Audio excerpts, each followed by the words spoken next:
To determine whether a thermostat problem is caused by the base or the faceplate, test the electrical and functional separation directly at the unit. Start by cutting power to the heating and cooling system at the breaker to be safe, then remove the faceplate and inspect the base for loose wires, corrosion, or broken terminals. After visual inspection, restore power and carefully jump the 2 power terminals on the base with a small insulated screwdriver or a dedicated jumper wire to simulate a call for heat or cool, and watch whether the system responds.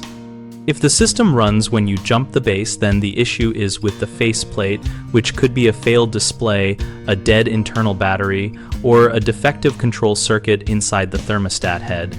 Try swapping the faceplate with a known working unit of the same model or replacing batteries and checking internal connectors.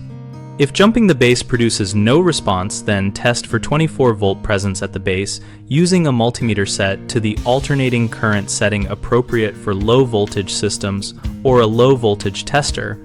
Measure between the common terminal and the power terminal to confirm supply. If you read no voltage at the base, the fault may be in the transformer, wiring, or the system control board. So trace wiring back to the furnace or air handler and verify continuity and correct voltage there. Always document wire color to terminal mapping with a photo before disconnecting anything, and when reassembling, ensure wire insulation is snug in the terminal clamp to prevent intermittent faults. For complex systems, or if you are unfamiliar with electrical testing, power cycling and simple checks are fine, but stop and call a qualified technician if voltages are unexpected or if you must access internal control boards.